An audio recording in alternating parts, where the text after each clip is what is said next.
ठीक है। तो आज ये जो है कुछ शेयर्स के बारे में पहले बात कर लेते हैं, ठीक है। आज देखो आलमंड्स का जो शेयर था आपका, ठीक है, sorry sorry sorry sorry sorry, ठीक है, आलमंड का जो शेयर था वो भी आज के डेट में अपर सर्किट लगा और जो क्लोजिंग दिया है इसने अपर सर्किट के ही पास में दिया है। अगर आप इस पर कैंडल पे वो कर दोगे तो ओपनिंग प्राइस 37 रुपये 37 है, हाई भी 37 रुपये 27 और क्लोजिंग भी 37 रुपये 27 पे रही। लगातार आपका अपर सर्किट मार रहा है, ठीक है। तो हालांकि जो है शेयर्स कंपनी ठीक है, अच्छी है, आप इसमें निवेश कर सकते हो, ठीक है। और लंबे समय के लिए तो मैं नहीं सजेस्ट करूँगा, हाँ, लेकिन शॉर्ट टर्म के लिए आपको सजेस्ट करूँगा कि आप इसमें कर सकते हो। लगभग 1 महीने 1.5 महीने 2 महीने के हिसाब से आप कर सकते हो, ठीक है। एक चीज़ था आज स्टॉक्स था, आज आपने ग्लोबल मार्केट देखा होगा, ठीक है। उस समय देखा था, देखो इस समय यूके का जो है मार्केट डाउन चल रही है आपकी।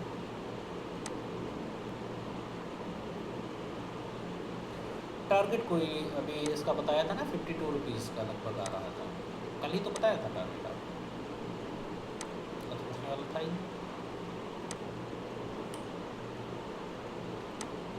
ठीक है, निकी जैपनीज़ मार्केट भी आपकी आज की डेट में डाउन है, ठीक है। यूएस की मार्केट भी आपकी डाउन है, ठीक है। यूएस मार्केट डाउन है, जैपनीज़ मार्केट डाउन है, जर्मनी की मार्केट डाउन है, यूके की मार्केट डाउन है, चाइना की मार्केट अभी आपकी क्लोज है। तो हमें लगता है कि ये भी जब ओपन होगी तो डाउन होगी। तो आप कह सकते हैं कि ओवरऑल जो मार्केट आपकी डाउन है, और आज की डेट में देखा जाए तो आपकी मार्केट निफ्टी ज़रूर प्लस में थी, लेकिन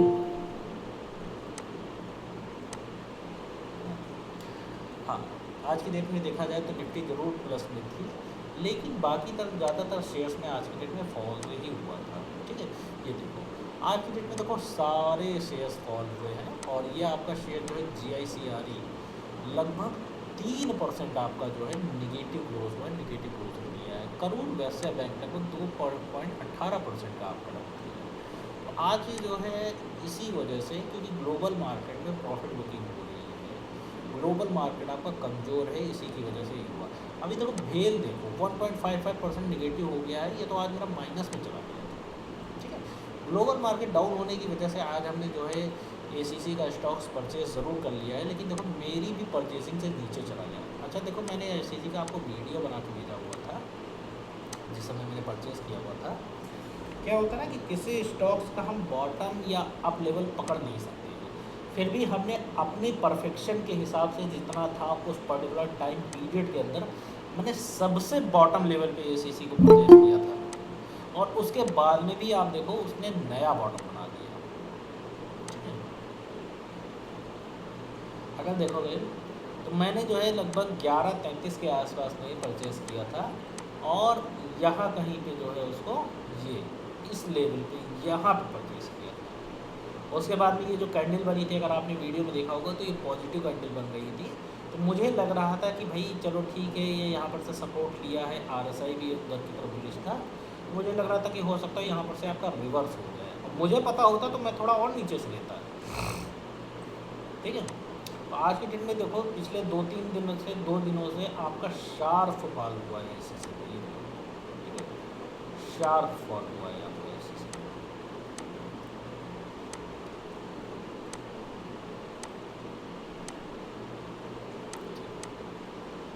तगड़ी प्रॉफिट बुकिंग होगी, ठीक है, और 30 मिनट की कैंडल लाइन पर देख रहे हैं, ठीक है। तो हालांकि ACC का फंडामेंटल ठीक है, लंबे समय के लिए रखा जा सकता है, तो हम तो अभी देख रहे हैं, ठीक है, रखेंगे इसको लंबे टाइम के लिए। तो ये हो गया आपका। दूसरा एक शेयर था आपका अदानी ग्रुप का शेयर था। एक संतोष जी ने मुझसे एक क्वेश्चन पूछा था उस स्टॉक्स के बारे में, कहाँ ये अदानी एनर्जी सॉल्यूशन, ठीक है।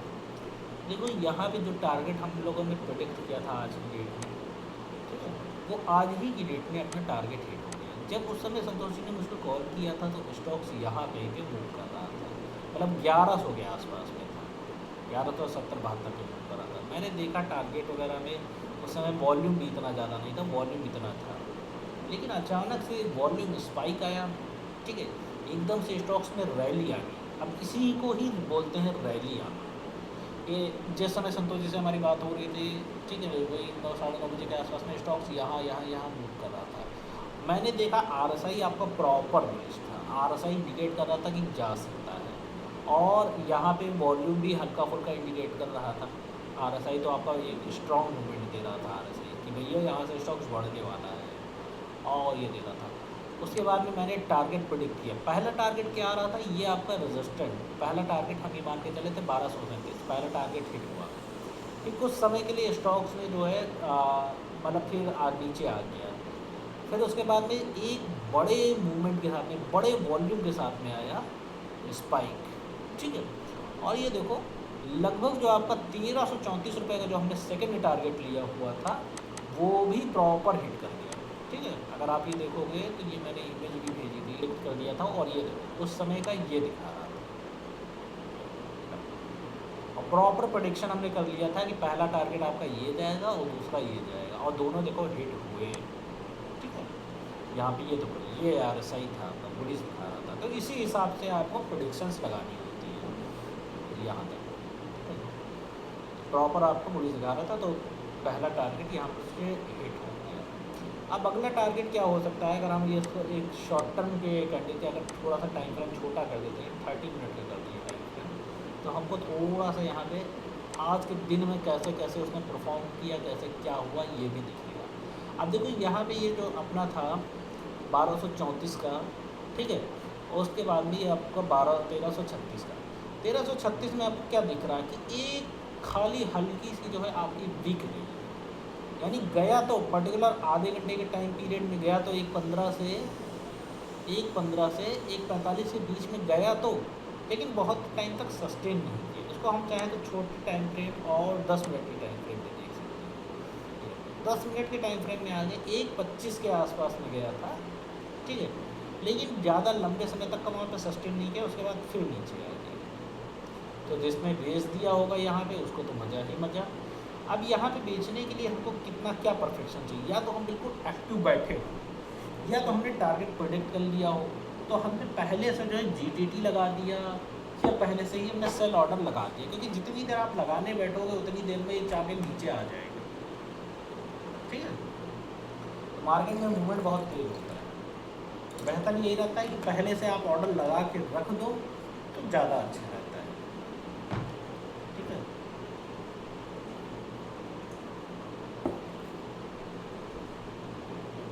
अब मुझे लगता है कि कल की डेट में ये स्टॉक्स आपका यहाँ कहीं पे आ सकता है। अब इसके लिए 1232 रुपये का एज अ सपोर्ट काम करेगा, फिर उसके बाद में ऊपर जा सकता है। 1232 तक का आपका लेवल नीचे नहीं रह सकता, 1232 से नीचे नहीं जाना चाहिए एक अच्छे वक्त में, ठीक है। फिबोनाची अगर लगाना चाहो तो इस लोअर लेवल से लगा के ये हाई लेवल यहाँ तक है, ये हमने लगा लिया है यहाँ तक है, ये हमको लेवल्स मिल गए। तो देखो ये क्रूशियल लेवल आ रहा है कितने का, 1232-40 वही 34 का, 1232 से 1237 से 1232-35 तक, मतलब ये वाला लेवल जो है आपका क्रूशियल लेवल है, ये as a important support zone के हिसाब से काम करेगा। अगर ये टूट गया तो फिर आपका स्टॉक यहाँ कहीं आना तय है, फॉल एक बड़ा फॉल देखने को मिल सकता है। यहाँ भी मिल जाए तो कि चांसेस से भी आने की कि कल वाले ट्रेडिंग सेशन में यहाँ पे आ भी सकता है। देखो RSI देखो प्रॉपर नीचे की तरफ बुलिश दिया हुआ, सॉरी बियर फेस में आ गया है, ठीक है, छोटे टाइम बियर है।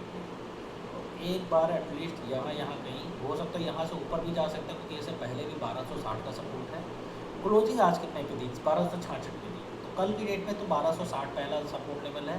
अगर ये ब्रेक करता है तो इम्पोर्टेंट लेवल जो है आपका 1200 ये वाला 1235-37 से मतलब 35 के बीच का मार्क, उसके ऊपर फिर ये अपना आगे की डेट में जर्नी स्टार्ट कर सकता है, ठीक है। ये है अडानी एनर्जी सॉल्यूशन लिमिटेड, ठीक है। ACC मैंने खरीद लिया है लंबे टाइम के लिए, क्योंकि हम हमको बेचना होता है, वो करना होता तो हम उसी समय कर जाते हैं, लेकिन नहीं किया अभी हमने, क्योंकि जिस समय हमने जैसे ही ख़रीदा था उस समय हमको फिर फ़ायदा भी होने लगा था, लगभग 300-400 रुपये का फ़ायदा भी हो रहा था, लेकिन हम नहीं निकले थे, क्योंकि हम छोटा छोटा प्रॉफिट लेके नहीं निकलते, हम एक बार में लंबा प्रॉफिट लेके निकलते हैं। ठीक है,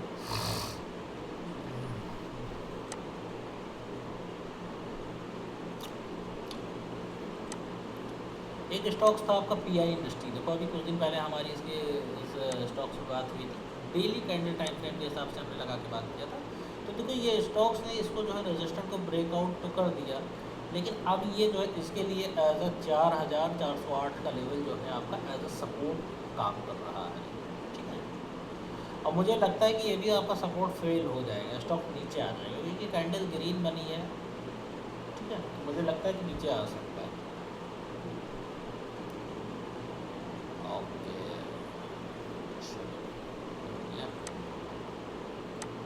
एक सवाल मेरे पास में आया है, ऑक्शंस क्या होता है? ठीक है, तो ये जो ऑक्शन है, ऑक्शन का मतलब पहले हिंदी में समझ लेते हैं, बोलते हैं नीलामी। ठीक है, एक मिनट बताता हूँ क्या सवाल आया हुआ, एक मिनट स्क्रीन पॉज कर देता हूँ सिक्योरिटी पर्पज से, स्क्रीन पॉज कर एक मिनट।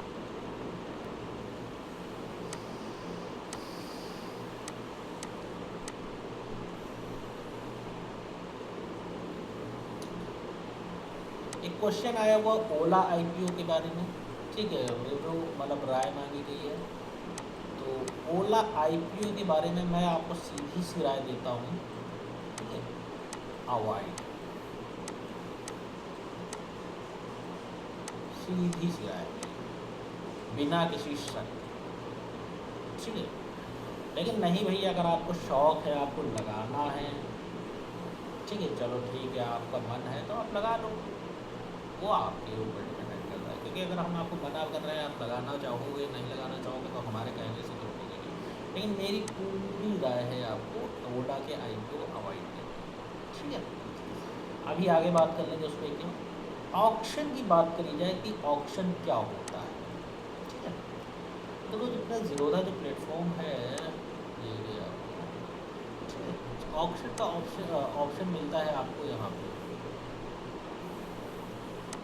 देखो एसीसी जब मतलब जीटीटी ट्रिगर्ड हो गया था, तो यहाँ पे वो आपका दे रहा था, मैंने कट कर दिया। ठीक है, चलो कोई बात नहीं। ठीक है, ऑक्शन का मतलब होता है नीलामी। ठीक है, अब नीलामी कैसे क्या होती है, एक मिनट, अच्छा ऑफिस में, ठीक है ठीक है ठीक है, आज कोई नया टॉपिक नहीं पढ़ाऊँगा। ठीक है, एक मिनट।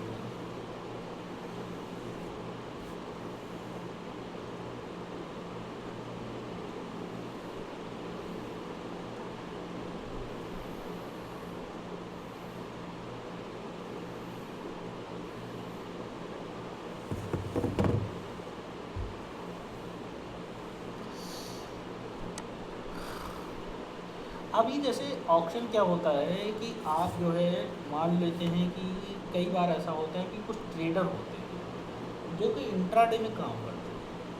ठीक है, जो इंट्राडे में काम करते हैं वो किसी कारणवश जो है उन्होंने सेल तो कर दिया इंट्राडे में, क्या और शॉर्ट पोजीशन क्या बोलता है कि आप सेल तो कर दिया उन्होंने, लेकिन पोजीशन वो स्क्वायर ऑफ नहीं कर पाए। ठीक है, सेल तो कर दिया उन्होंने, लेकिन पोजीशन स्क्वायर ऑफ नहीं कर पाए। क्यों नहीं कर पाए? क्योंकि वो स्टॉक जो है प्रॉपर अपर सर्किट मार रहा। अपर सर्किट मारने का मतलब है कि जब उन्होंने सेल किया है, जब उन्होंने 100 रुपये पे सेल किया है किसी स्टॉक्स को, तो जब 90 रुपये जाएगा तब उनको रीपर्चेजिंग करनी होगी, लेकिन वो रीपर्चेजिंग कर नहीं सकते। क्यों नहीं कर सकते हैं? क्योंकि वो स्टॉक जो है अपर सर्किट मारा। अपर सर्किट मारने का मतलब ये है कि खाली बायर्स हैं। नीचे अगर उनको ख़रीदना है तो कोई ना कोई सेलर्स उनके पास उनको वो से दोबारा से बेचे, तब वो बाई कर पाएंगे। ऐसी कंडीशन में, ठीक है, दूसरी कई कंडीशंस होती हैं कि जैसे कि कभी कभी होता है कि जैसे स्टॉक मार्केट बोल रहा हूँ क्या बोलूँ, इन द मनी की कॉल होती है, या फ्यूचर एंड ऑप्शन में डेरिवेटिव कॉन्ट्रैक्ट जो होते हैं इन द मनी वाले, वो एक्सपायर हो जाते हैं, तो उनका फिजिकली सेटलमेंट होता है। ठीक है, तो फिजिकली सेटलमेंट करने के लिए भी जो है पोजीशन को जो है वो करना पड़ता है, ख़रीद के देना पड़ता है। जैसे उन्होंने शॉर्ट किया है तो उनको जो है वो रीपरचेजिंग करके देनी पड़ेगी। इसका करने के लिए क्या होता है कि एक्सचेंज में जो है आपसे कई बार ऑक्शंस कराते हैं। जैसे ये ऑक्शन में क्या होता है कि आप शेयर को बेचोगे, दूसरे कई लोग होते हैं जो कि ऑक्शन के माध्यम से शेयर्स को खरीदते हैं। ऑक्शन मार्केट में बस थोड़े से कुछ बेनिफिट्स रहते हैं। ऑक्शन मार्केट में पहला बेनिफिट्स ये रहता है कि जो भी आपको शेयर दिया जाता है, ठीक है, जो भी शेयर आप बेचते हो वो नॉर्मल मार्केट में जो आपका एलटीपी चल रहा होता है उससे कुछ ना कुछ ज़्यादा पे ही बेचते हो। ब्राउज़र मेरा हैंग कर गया है, एक मिनट।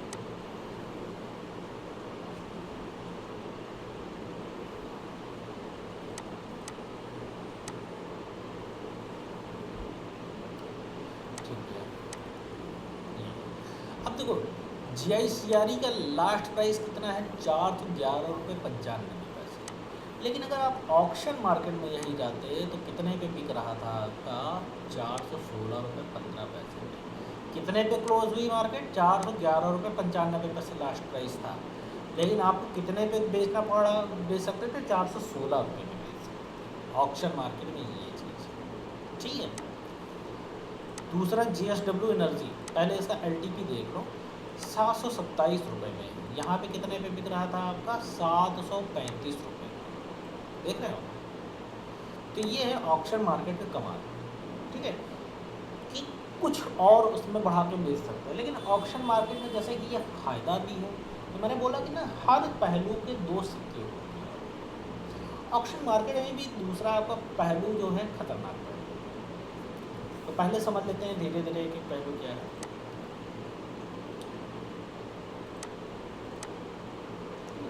पहला तो ये टाइमिंग। नॉर्मल मार्केट में आप जो है 9:30 बजे के बाद में, ठीक है, मतलब 9:15 के बाद से और 3:30 तक किसी भी समय आप बेच सकते हो स्टॉक्स, एनी टाइम। लेकिन ऑक्शन मार्केट में ऐसा नहीं।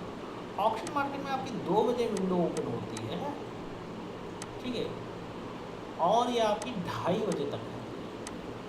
बस इतने ही समय तक कर सकते हो।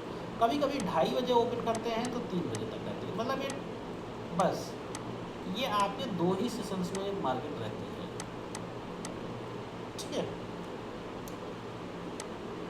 इससे ज़्यादा नहीं बेच सकते होता है। अब ऑक्शन मार्केट में जैसे कि इसमें क्या रहता है कि जैसे कि आपने जो है स्टॉक्स को आज की डेट में बेचा, सपोज डेट आपने ऑक्शन में 737 रुपये पर सेल करने के लिए लगाया, ठीक है, मान लेते हैं कि GSW एनर्जी वाला हम बेचना चाह रहे हैं, 737 पे लगाया। लेकिन अब हमारा मूड बदल गया, अब हम 736 बेचना चाहते हैं, कब करके बेचना चाहते हैं, या हम 738 बेचना चाहते हैं, तो हम ऑर्डर को मॉडिफाइड नहीं कर सकते। जो एक बार ऑर्डर लग गया वही पर हम सकते हैं। फिर उसके बाद में अगर हमको करना है तो फिर भैया ऑर्डर को हम रिजेक्शन मतलब डिलीट करें, फिर दोबारा डालें। तो इसमें जानते क्या होता है कि जो पहले हम मान लो कि पहले नंबर पे हमने दे रखा है, पहले दूसरे नंबर पे हमारी क्यू में लाइन में लगा हुआ है, तो फिर वो क्यू पीछे चली जाती है हमारी, ठीक है, लाइन लगने वाला सिस्टम समझ लो कि फिर वो लाइन पीछे चली जाती है हमारी। दूसरा इसमें जो दिक्कत होती है कि मान लो कि जैसे कि आपने 735 रुपये 36 रुपये पे आपने 100 शेयर्स लगाए बेचने के लिए, लेकिन बिके आपके 60 ही शेयर, 40 शेयर नहीं बिके। अब ये 40 शेयर आप नॉर्मल मार्केट में सेम डे नहीं बेच सकते हो, या आपको नेक्स्ट डे बेचना पड़ेगा, नेक्स्ट डे आप बेच पाओगे। अच्छा, चार्जेस आपके डिलीवरी वाले सेम लगते हैं, ठीक है, चार्जेस जो डिलीवरी वाले हैं वो सेम लगते हैं। ऑक्शन मार्केट में जब भी आप शेयर को सेल करोगे तो T+2 जो आपके ट्रेडिंग डेज में T+2 वाले सेटल हो जाएंगे, उन्हीं को आप सेल कर सकोगे। अभी देखो आज की डेट में हमने ACC परचेज़ किया है, लेकिन ACC का हमको कोई ऑप्शन नहीं मिलेगा, ठीक। और सिर्फ अभी 2 ही स्टॉक्स का हमारे पास में ऑप्शन आया हुआ JICRE का और JSW एनर्जी का है, जबकि देखो होल्डिंग में हमारे पास में कई सारे स्टॉक्स हैं, ठीक है, 3-4 स्टॉक। अब दूसरी बात ये देखो क्या है कि जो है ये हो गया नॉर्मल सेल में हम कोई भी स्टॉक्स उठा के बेच सकते हैं, लेकिन ऑक्शन में जिन जिन स्टॉक्स का नीलामी चल रही होगी, सिंपल सी बोलो नीलामी, ठीक है, जिन जिन स्टॉक्स की नीलामी चल रही होगी वही हम कर सकते हैं। अब यहाँ पे अगर हमको करोड़ वैसा बेचना हो तो हमारे पास में ऑक्शन मार्केट में ऑप्शन नहीं है, यहाँ पे अगर सर्च भी करोगे तो देगा ही नहीं, ठीक है। मान लो कि HDFC, ठीक है, दे ही नहीं रहा, तो ये दिक्कत है। ये चीज़ बताया समझ में आ रहा है ना? ये भी है। बहुत तेज आवाज़ आ रही है। अच्छा, दूसरी चीज़ ऑक्शन मार्केट में जो आपका था उसमें केवल और केवल लिमिट ऑर्डर आपका वर्क कर देता है, ठीक है। लगाना कैसे है भाई, मैं देखो दिखा दे रहा हूँ लेकिन ऑर्डर एग्जीक्यूट नहीं करूँगा, पता चला मेरा बिक गया, जितने की बोल नहीं, ठीक है। सेलेक्ट ऑप्शन में गए, यहाँ पे किया, देखो मार्केट ऑर्डर यहाँ पे हमको लगाने के लिए दे भी नहीं, ठीक है, केवल हम यहाँ पे लिमिट ऑर्डर लगा सकते हैं और यहाँ सेल पे कर देंगे, हो जाएगा। चार्जेस दिखा रहा है भैया कहाँ पे कितना क्या चार्जेस लगेगा, STD भैया इतना ही लग रही है, ये लग रहा है आपका, तो बस मैं पूरी तरह से चार्जेस नहीं दिए, DP चार्जेस इसमें नहीं दिया हुआ है, ठीक है। DP चार्जेस आपका लगता है, DP चार्जेस क्या होता है कि ऑक्शन में आपका नॉर्मल ही DP चार्जेस लगता है। अच्छा, एक बात का ध्यान रखो, जैसे कि मान लो कि आज आपने बेचा, ठीक है, 100 शेयर टोटल थे आपके पास में, 60 शेयर आपने ऑक्शन में बेच दिए, तो एक बार DP आपका यहाँ लगेगा, दूसरे 40 शेयर जो बचे थे वो नेक्स्ट डे आपने मॉर्निंग में बेच दिए, अगली मॉर्निंग नेक्स्ट मॉर्निंग को बेच दिए, तो आपके DP चार्जेस 2 बार लगेंगे, 15 रुपये 23 पैसे, 15 रुपये 23 पैसे, ये जाते हैं आपके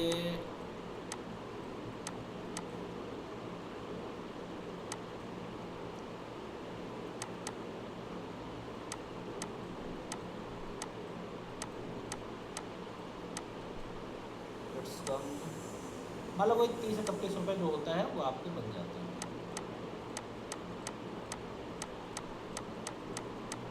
ठीक है। 31 मान लो, 31 रुपये आपके सीधे सीधे चार्ज चले जाते हैं, ठीक है। तो ऐसा है कि कहीं कुछ चीज़ों का फ़ायदा भी है तो कुछ चीज़ों का नुकसान भी है, हमेशा हर सिक्के के 2 पहलू, तो कभी कोई सिक्का एक पहलू लेके नहीं होता ही नहीं। अब जो दूसरा ये है कि इसमें बहुत आप ऐरा गैरा प्राइस नहीं डाल सकते, कि जैसे कि आपकी नीलामी वाले होते हैं तो आप देखते हो फिल्मों वगैरह में कि कोई भी प्राइस बढ़ते ही चला जा रहा, बढ़ते ही चला जा रहा, बढ़ते ही चला जा रहा है, इसमें नहीं होता है। इसमें जो आप प्राइस मैक्सिमम डाल सकते हो वही सेम आपका रहता है कि आप अपर सर्किट के अंदर डाल सकते हैं, अपर सर्किट से ऊपर नहीं डाल सकते। यहाँ पे आपको अपर सर्किट मिल जाती है 1782, मान लो कि इसकी हमको अगर करना होता है JSW एनर्जी का, तो हम इसमें मैक्सिमम जो प्राइस डाल सकते थे वो अपर सर्किट 873.15 का दिखा रहा, तो 873.10 पैसे तक का मैक्सिमम डाल सकते हैं।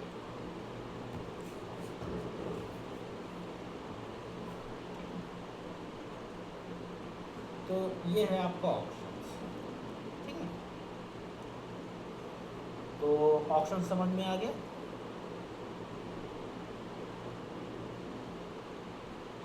क्यों, बोलो भाई। जी हम समझ गए। और बाई बैड लक कह लीजिए या वो कर लीजिए कि अभी ऑप्शंस का जो फीचर्स है हमारे हिसाब से बड़ौदा में ही है, ना ही अंजल वन में है, ना ही आपका अदर ब्रोकर के पास में है, ठीक है। तो अभी भैया उसके में ही है ऑप्शन का मतलब जो आपका ये है बड़ौदा, ये हो गया। और ऐसी क्या चीज़ बताएं आप लोगों को?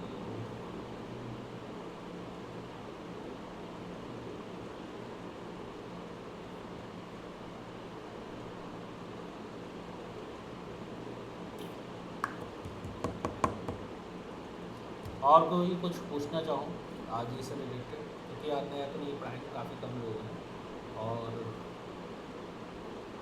अच्छा, आप लोगों को याद है एक चलो ठीक है, कल मैं बात करता हूँ उनके विषय में, ठीक है, उनके विषय में कल बात करूँ।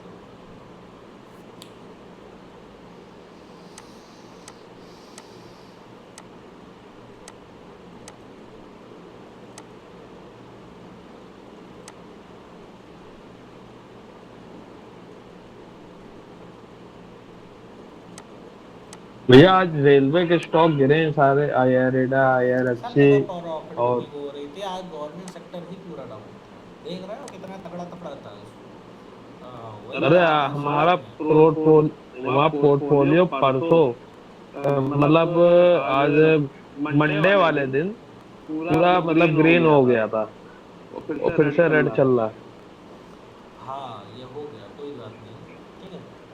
निफ्टी की क्या अगर एनालिसिस की बात करी जाए तो निफ्टी देख लेते हैं कैसे क्या चल रहा है, फिर मतलब क्या रहेगी आगे की चाल उसकी।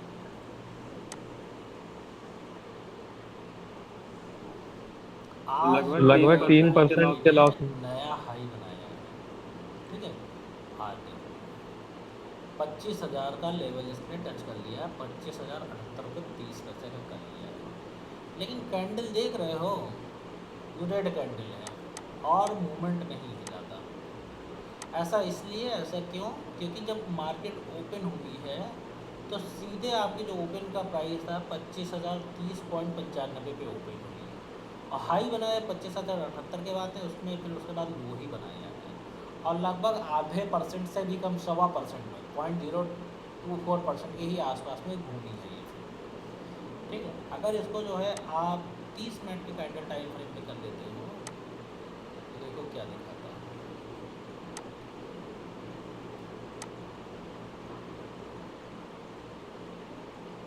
आज आपका 1 तारीख है,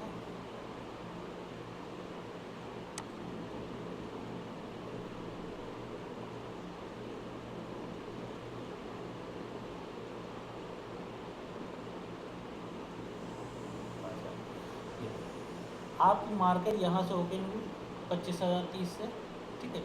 एक कैंडल बुलिश रही, उसके बाद में सीधे जो है मार्केट आपकी नीचे की डेट में डाउन, ठीक है।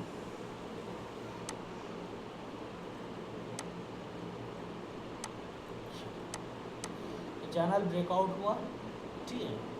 अगर ये ऊपर की तरफ जाएगी तो आपका ये यहाँ तक का ले सकते हो, 25,064 तक पहले आएगी, और कल की डेट की बात करें तो मुझे लगता है, देखो रजिस्टर्ड है, रजिस्टर्ड को डिक्लाइन कर सकता है, डिक्लाइन करने के बाद फिर नीचे की तरफ आ सकता है, तो आप इसके एज अ सपोर्ट मान सकते हो। 24,961 का पहला सपोर्ट आ सकता है,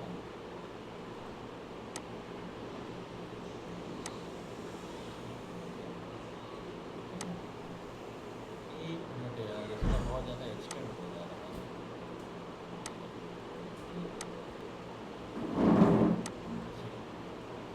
ये आ सकता है, ठीक है। दूसरा, अगर बाई चांस ये टूट जाता है, ठीक है, सपोर्ट यहाँ पर आ सकता है, अगर ये सपोर्ट टूट जाता है तो कहाँ पे जा सकता है?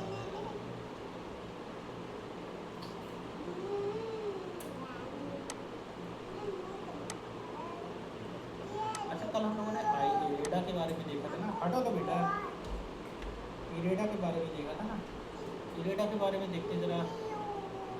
इरेडा था कि आईआरएफसी थी, कौन सा कल देखा था जिस पर ट्रेंड लाइन डाली थी हम लोगों आईआरएफसी देखा था, पर वो और भी टूट गया थोड़ा, एक सौ ने? इक्यानबे रुपये में आ गया।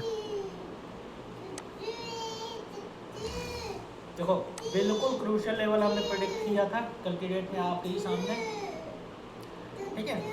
टारगेट देखिए बिल्कुल आपका वहाँ पे है,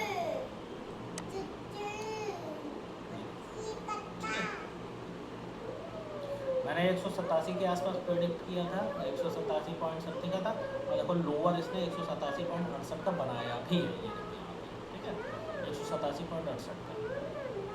और कल की रिकॉर्डिंग नहीं है, नहीं तो देख लेना कोई लोग जिसको याद हो, ठीक है। तो ये हुआ, अब अगली चाल क्या रह सकती है? अरे एक सेकंड यार, कुछ मुझे याद आया था, अभी मुझे एक चीज़ और बतानी थी, देखो अभी जस्ट याद आई और कोई स्टॉक्स ही था, किसी स्टॉक्स के बारे में करेंगे। चलो ठीक है, उसमें अप ट्रेंड हायर है, चलो अभी याद आता मैं बताता हूँ, कुछ मेरे माइंड से स्लिप हो रहा है। ठीक है, अब अगली चाल ये हो सकती है कि स्टॉक्स ही यहीं से आपका जो है ऊपर की तरफ जा सकता है, आपका रिवर्स कर सकता है और लगभग मैक्सिमम जो है मुझे लगता है कि 211 के आसपास तक का आपका हिट कर सकता है, अगर नॉर्मल कंडीशन रहती है, मार्केट नॉर्मल रहती है तो। ठीक है, कोई न्यूज़ बेस्ड सेलिंग नहीं आती, कोई ग्लोबल मार्केट नहीं न्यूज़ आती तो। लेकिन जैसा कि अभी हमने देखा है कि ग्लोबल मार्केट अपनी पूरी डाउन है। ठीक है, पूरी ग्लोबल मार्केट, इंडिया तो बंद हो गई, विक्स भी बढ़ गया है, विक्स भी कम हुआ है, लेकिन देखो पूरी ग्लोबल मार्केट आपकी डाउन है। ठीक है, तो जहाँ तक मुझे ऐसा लगता है, मुझे ऐसा प्रतीत होता है कि अगली आपका ये तोड़ सकता है। पहला टारगेट आपका ये रख दिया 200,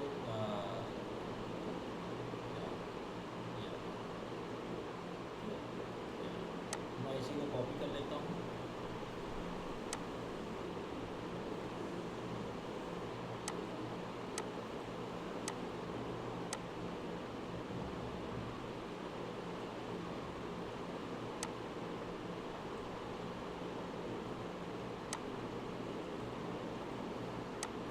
ये आ सकता है आपका 173 रुपये का। ठीक है, अगर कल की डेट में मार्केट टूटती है, कल परसों की डेट में या स्टॉक्स पर्टिकुलर टूटता है तो आपका ये 171 की तरफ आ सकता है। देखो हमें दोनों साइडें, जैसे मैंने पहले भी बोला है कि हर सिक्के के दो पहलू होते हैं, तो मुझे दोनों साइडों के हिसाब से प्रिपेयर रह के चलना पड़ेगा। ठीक है, अप साइड भी जाती है, डाउन साइड भी जाती है, तो हमें उसके हिसाब से प्रिपेयर करके चलना पड़ेगा। हम मार्केट के कोई बहुत बड़े पंडित नहीं हैं। ठीक है, बस एक प्रेडिक्शंस करते, एक भविष्य को, स्टॉक्स के फ्यूचर मूवमेंट को कैप्चर करने की कोशिश करते हैं। कई बार हम सही भी होते हैं, कभी कभी गलत भी हो जाते हैं। अब एसएससी वाले सीन में देख लो, हमने बिल्कुल लोअर से अपने स्तर से चूज़ किया था, लेकिन एकदम से सेलिंग आ गई, एकदम से सेलिंग आ गई, डाउन चला गया, क्या करें।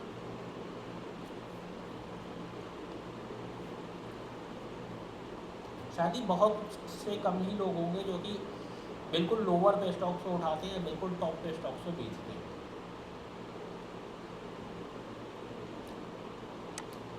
अब मैंने बहुत बार ऐसा किया हुआ, लेकिन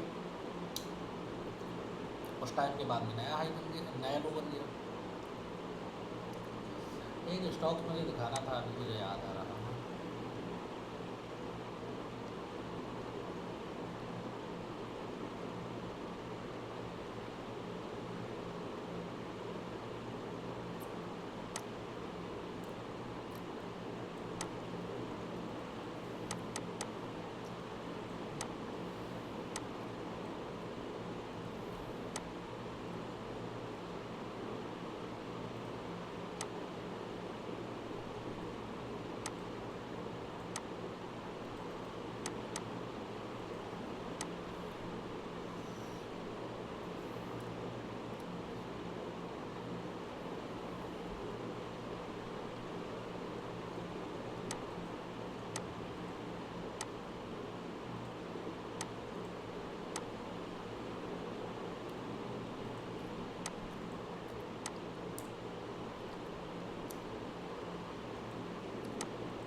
अब अभी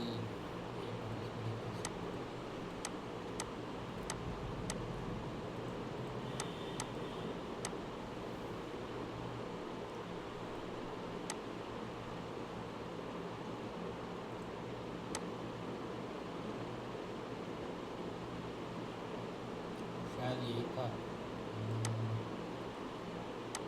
हाँ, यही यही यही स्टॉक्स थे। और इसमें कर दो। ठीक है,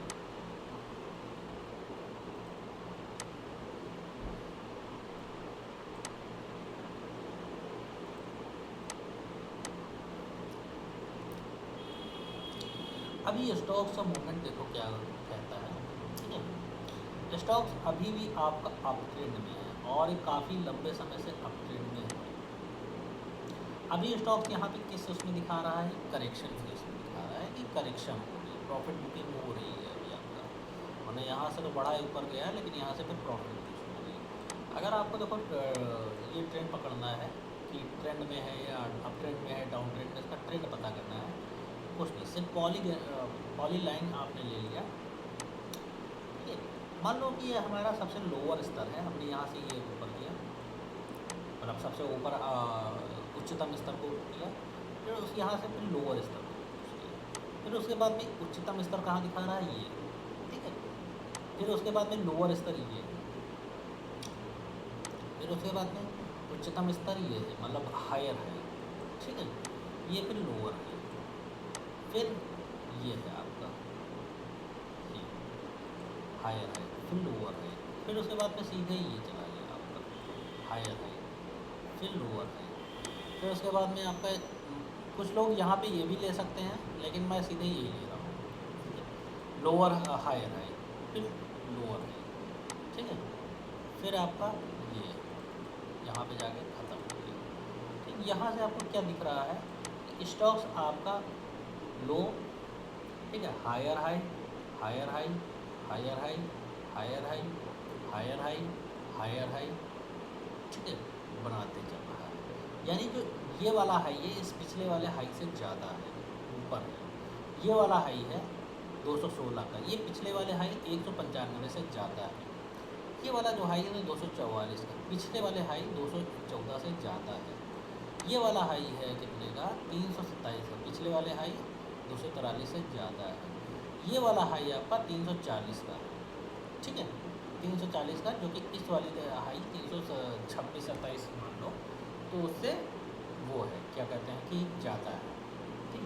अब लो हाई की बात करते हैं, ये लो है 127 का, अगला लो जो बना था वो 136 का बना, उसके बाद में जो अगला लो बना 173 का, उसके बाद में 181 का, ठीक है। देख लो कोई भी पिछले वाले लो जो है, पिछले वाले ऐसा नहीं कि कोई लोअर स्तर उसमें चला गया। तो इस तरह से हम जो है प्रिडिक्ट करते हैं कि इसका ट्रेंड क्या है। तो ट्रेंड आपको अब ऐसा देखने में पता चल रहा है कि प्रॉपर ये जो है आपका अप ट्रेंड में स्टॉक से, ठीक है, ये कह सकते हैं। ये यहाँ पे अभी आपका सिनेरियो है इनकम्प्लीट, इसलिए जो है यहाँ पे अभी हमने छोड़ दिया है, ठीक है।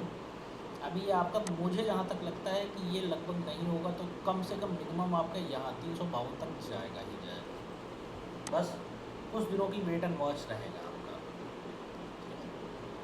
तो ये आपका जा सकता है। अब इसमें आप चाहो तो चैनल भी ड्रॉ कर सकते हैं, यहाँ से सीधे जो है सभी अपने लोअर उसको मिलाते हुए,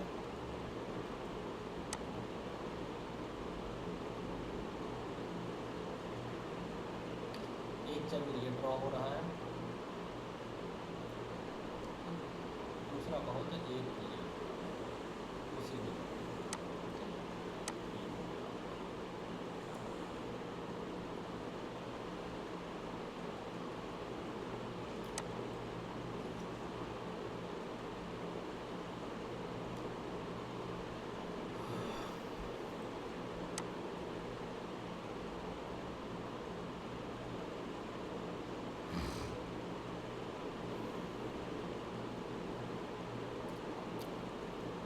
तो आज आपको क्या क्या बताया, ऑप्शंस के बारे में बताया, स्टॉक्स के बारे में बताया, ठीक है। नया कुछ पढ़ाना नहीं है। हाँ, ओला का जो आईपीओ है, ठीक है, ओवरव्यू दे देता हूँ आईपीओ के बारे में। आईपीओ के बारे में पूरा सेशंस रखूँगा। तो ओला का जो आईपीओ है, अगर मैं आपको आईपीओ की एक वेबसाइट बताता हूँ जो कि मैंने बताई थी, चित्तौड़गढ़.com, ठीक है। यहाँ पे चले गए, ओला इलेक्ट्रिक पे क्लिक किया, अब सीधे आ जाओ। पहले तो ये देखो आईपीओ कितना बड़ा है, 6145.56 रुपये आईपीओ का साइज है, ठीक है। ये 2 अगस्त से 6 अगस्त के बीच में खुलेगा, ठीक है, BSE NSE होगा। रिटेल का जो साइज़ है, सॉरी ये है रिटेल का साइज, 10% का दिया हुआ है, यानी जो है आपका 614 करोड़ रुपए का केवल रिजर्वेशन रहेगा, 614 करोड़ पॉइंट 55 लाख, ठीक है।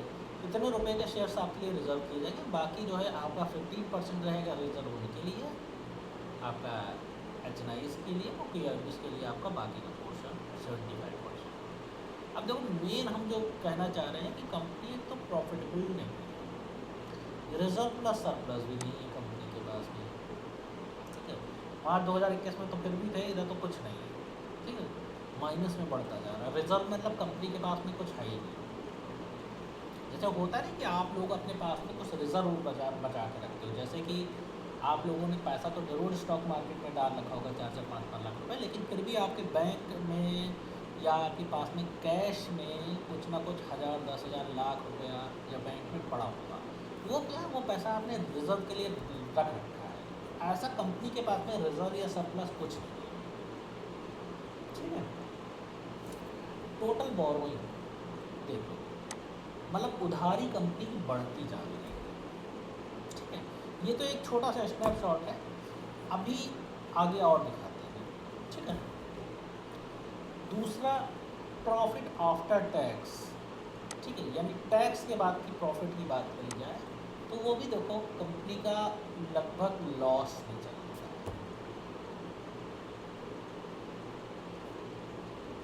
ठीक है। रिटर्न ऑन नेटवर्क कंपनी ने 78.46% का निगेटिव रिटर्न दिया। कंपनी की पी, कंपनी का EPS सब कुछ माइनस में, प्री IPO में भी, पोस्ट IPO में भी, ठीक है, सब कुछ माइनस में। ऐसा नहीं कि आप नहीं लोगे तो दूसरे लोग नहीं लेंगे, बिल्कुल लेंगे, हो सकता है थोड़ा बहुत प्रॉफिट भी कमाएं, क्योंकि दुनिया में ना स्पेकुलेटर्स की कमी नहीं है, ठीक है। लेकिन मेरा तो भैया इंडिकेशन है कि हम तो नहीं लगाएंगे। हो सकता है कि लास्ट टाइम लास्ट मोमेंट देखें, कहीं हमको कुछ ऐसी अपॉर्चुनिटी दिखे तो भाई एक बात अलग है, लेकिन अभी तो फ़िलहाल नहीं है। अगर लगाना भी होगा, हमको डिसीजन लेना भी होगा, मान लो लगाना भी है, तो हम जब देखेंगे तो वही लगाएंगे 6 अगस्त के आसपास में, वही 2 बजे के बाद में डिसीजन लेंगे। अगर हमको लगाना भी है तो, और नहीं लगाना तो वो जाने देंगे, ठीक है।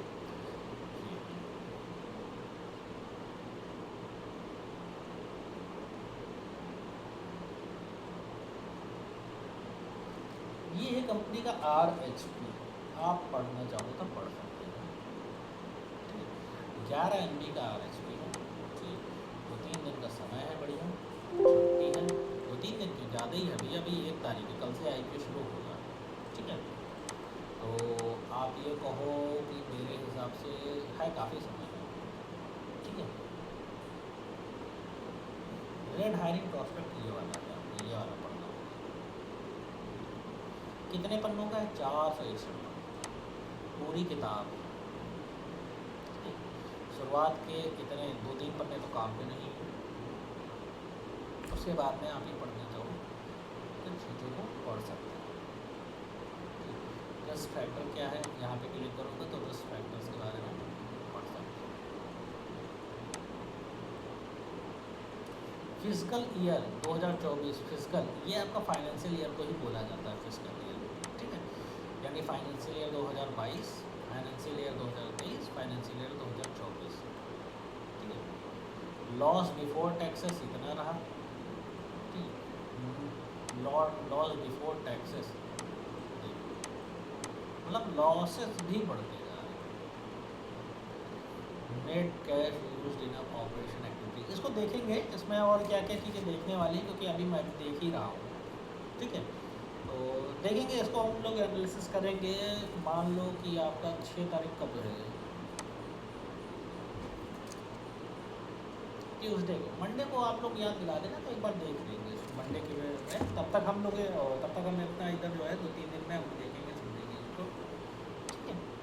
और उसमें वो भी देख लेंगे, ठीक है, कि लगाना कि नहीं लगाना, क्या क्या चीज़ें अच्छी, क्या क्या चीज़ें ख़राब है, कॉस्ट ऑफ मटेरियल कंज्यूम है,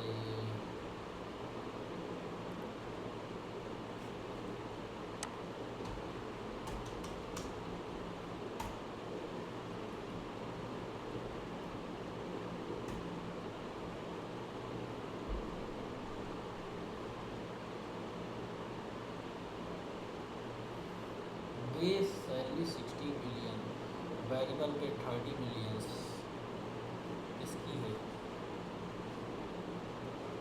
रिम्यूनरेशंस, ठीक है, बेस सैलरी होती है।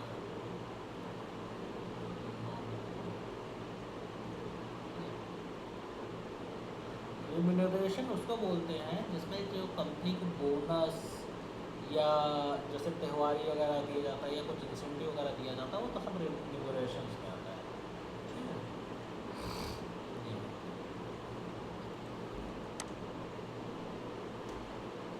देख लेंगे इसको, काफ़ी ज़्यादा चीज़ें हैं पढ़ने के लिए इसमें।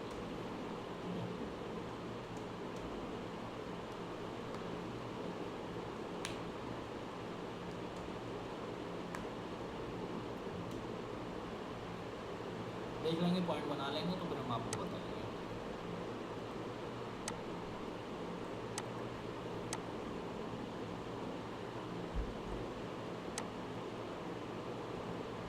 और ये एम्प्लॉय की जो बात करते हैं, ये वो वाले एम्प्लॉय नहीं बात करते जो लोग आप राइड बुक करते हैं, जो ड्राइवर आ जाते हैं, ठीक है। इनके एम्प्लॉय वो होते हैं जैसे कि जो आईटी डिपार्टमेंट में हो गए या जो बिजनेस से रिलेटेड काम करते हैं, वो सब एम्प्लॉयज़ की बात करते हैं, ठीक है। वो ड्राइवर नहीं है जो कि आपने कैब बुक करी तो इधर उधर आ जाते हैं लेके कैब, ठीक है।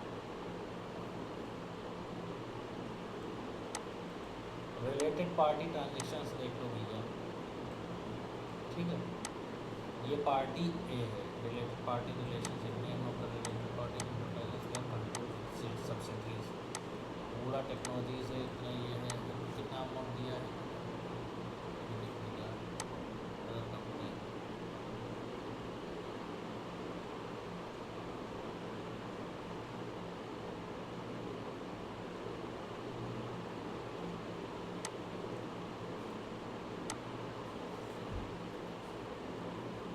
देखो अंदर भी जो है इसमें शॉर्ट टर्म एम्प्लॉय बेनिफिट्स वगैरह में भी काफ़ी ज़्यादा इस सब के नाम से पैसे निकाले जा रहे हैं, ठीक है। यानी कंपनी अगर कुछ पैसा आ भी रहा है तो सब अंदर ही अंदर बढ़ जा रहा है, कंपनी की ग्रोथ में नहीं लग रहा है।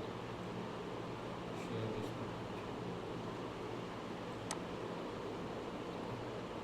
मुझे भी बहुत ज़्यादा नहीं आइडिया है हर चीज़ का, देखना पड़ेगा इसको, ठीक है, तभी पूरा बता पाएंगे, क्योंकि ये तसल्ली से बैठ के पढ़ने वाली चीज़ें हैं। लाइव सेशंस में हर चीज़ नहीं बता सकते। इंडियन सब्सिडीज मेरी तरफ से तो फिर लेकिन राय आपको बिल्कुल ना है, क्योंकि हमने ऊपर का स्नैपशॉट जो है वही देख लिया था। लॉस मेकिंग पेटीएम का समझ लो कि दूसरा रूप है। हाँ, फिर भी ये है कि वैल्यूशन जो है इनके महंगे नहीं है, पेटीएम की तरह 2-2.5 हज़ार के शेयर्स नहीं है, ठीक है। 70-72 रुपये में दिया हुआ, तो वैल्यूशन ठीक है, मतलब कहीं महंगे तो महंगे ही हैं, लेकिन बहुत ज़्यादा नहीं है पेटीएम के एज़ कम्पेयर, पेटीएम से सस्ते हैं।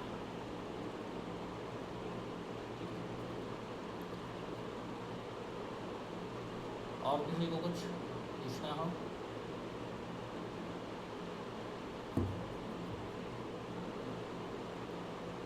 सेशन को या तो एंड करें।